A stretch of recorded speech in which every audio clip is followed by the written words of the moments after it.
Hi! In front of me is ZTE Blade V40S, and today I would like to show you how you can install and apply iOS Launcher on this ZTE. Firstly, go into Play Store and click on the search bar. Now type in iOS Launcher. Following that, just install this free app from this developer and open it.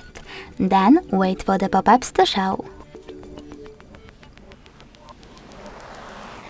When they do, you need to choose Allow and Allow while using in all of them.